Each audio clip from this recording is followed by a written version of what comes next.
اور جسے اللہ تعالیٰ عطا فرمائے یہ اسے ہی ملتی ہے۔ بہت سارے افراد اس ساتھ حاصل کرنے کی کوشش کرتے ہیں، بہت سارے کامیاب بھی ہوتے ہیں اور کچھ اس میں کامیاب نہیں بھی ہو پاتے۔ یہ اللہ تعالیٰ کا اعزاز اور اللہ تعالیٰ کی نعمت ہے جسے مل جائے، اور یقیناً یہ قرآن کی دولت جس انسان کو مل گئی اسے دنیا اور آخرت کی ہر دولت مل گئی، لیکن یہ اسی آدمی کے لیے کامیابی کا ذریعہ ہے جو اس کو پڑھنے کے بعد یاد رکھے اور یاد رکھنے کے بعد اس پر عمل کرے۔ ہمارے معاشرے میں یہ رجحان بہت اچھا ہے کہ ہر گھر میں مسلمان یہ تلاش کرتے ہیں کہ ایسا موقع ملے اور ہم اپنے بچوں کو حفظ کرائیں، اور اللہ کی رحمت سے ہو رہا ہے، اور آپ کو ہر خاندان میں کوئی نہ کوئی حافظ مل جائے گا، یہ اللہ تعالیٰ کا فضل ہے۔ لیکن صرف حافظ بنانا یہ ہماری ذمہ داری نہیں ہے۔ اگر آپ کا بیٹا حافظ ہے لیکن بے نماز ہے، اور دوسرا بیٹا حافظ نہیں ہے لیکن نمازی ہے، تو آپ کے لیے کامیابی کا ذریعہ وہی بنے گا جو نمازی ہے۔ آپ کا بیٹا اگر حافظ ہے اور دین سے دور ہے، اور دوسرا حافظ نہیں ہے لیکن دین کے قریب ہے، تو آپ کے لیے دعا وہی کرے گا جو دین کے قریب ہے۔ جہاں آپ نے اس مادی دور میں جہاں ہر طرف والدین، رشتہ دار، عزیز و اقارب، محلے دار جب بھی بیٹھتے ہیں تو ہر ایک بڑھ چڑھ کر بتاتا ہے میرا بیٹا لارن میں پڑھ رہا ہے، وہ کہتا ہے میرا بیٹا تو ایجوکیٹر میں جا رہا ہے، وہ کہتا ہے میرا تو ایل جی ایس میں جا رہا ہے، ایک سے ایک بڑھ کر بتا رہے ہیں۔ اس دور میں جو والد یہ کہے کہ میرا بیٹا مدرسے جا رہا ہے، یقین جانیے یہ بہت مشکل کام ہے، بہت مشکل ہے اس دور میں اپنی اولاد کو مدرسے میں داخل کروانا بہت مشکل ہے۔ لیکن خدا را اگر آپ نے اس مشکل راستے کا انتخاب کر لیا ہے تو اس کو ہمیشہ کے لیے منتخب کر لیں، اور یقین جانیے یہ کٹھن راستہ، مشکل راستہ، تکلیف والا راستہ، لیکن ہمیشہ کی آسانی والا راستہ بھی یہی ہے۔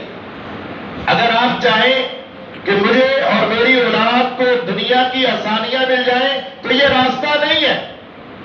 اگر آپ چاہیں کہ مجھے اور میری اولاد کو دنیا کی ساری نعمتیں مل جائیں تو یہ راستہ نہیں ہے، اس کے لیے دنیاوی راستے ہیں۔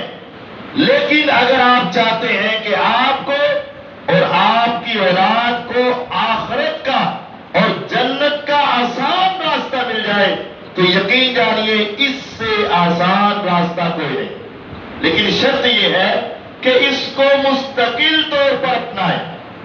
مستقل طور پر کیا ہے؟ صرف حافظ بنا کر، لیبل لگا کر، نام کے ساتھ لکھوا کر، 4 تصویریں لے کر، ویڈیو بنا کر اس کے بعد بچے کو لے گئے اور پھر اس کو اسکول میں، کالج میں، یونیورسٹی میں ایسا مگن کیا کہ آپ اس سے چند سالوں کے بعد پوچھیں حافظ ہو؟ ہاں حافظ ہوں، لیکن کوئی سورت مجھے سنا سکتے ہو؟ قاری صاحب بس ہو، کئی سال ہو گئے پڑھے ہی نہیں، تو اس کا کوئی فائدہ نہیں، بلکہ الٹا آپ کے لیے یہ وبال بن سکتا ہے۔ آپ اپنے بیٹے کو حافظ بنا رہے ہیں، اس سوچ کے ساتھ بنائیں میرے 4 بیٹے، میں نے ایک کو حافظ بنایا تو اب میں اس کو اللہ کے دین کے لیے وقف کر رہا ہوں۔ اب اس کے وقف کیا ہے؟ اب اس کی زندگی، اس کی جوانی قرآن کو جس طرح یاد کرنے میں لگی ہے، اس طرح قرآن کو سیکھنے میں لگے، سمجھنے میں لگے، پڑھنے میں لگے، اور پھر آگے پڑھانے کے اندر لگ جائے ہے یقین جانیے رسول اللہ صلی اللہ علیہ وسلم کی حدیث ہے روز قیامت لن تزول قدم عبد حتى يسأل عن اربع عن عمره فيما افنى وعن شبابه فيما ابلى وعن ماله من اين اكتسب وفيما انفق وماذا عمل فيما علم.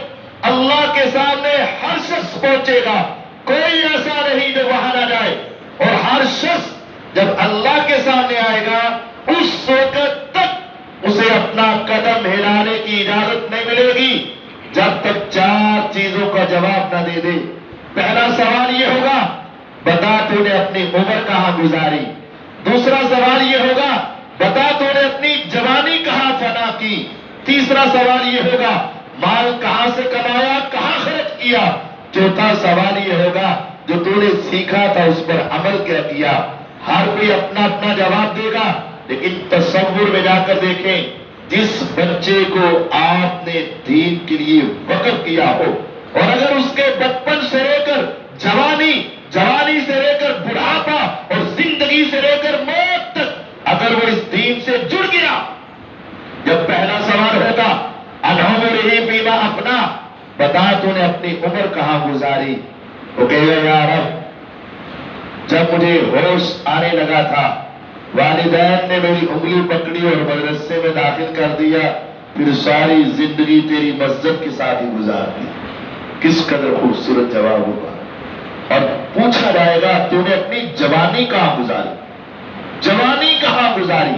کوئی کہے گا میری کالج میں گزری, کوئی کہے گا یونیورسٹی میں گزری, کوئی کہے گا فزکس پڑھتے گزری, کوئی کہے گا میڈیکل میں جا کر گزری, کوئی کہے گا انجینئرنگ میں گزری, کوئی کہے گا بڑی محنت کی بیرون ملک جا کر میں نے پڑھا. اور اس آدمی کے جواب کا کیا کہنا, وہ کہے گا یا رب میری جوانی کا آغاز تھا اور جوانی کا اختتام تھا, ساری جوانی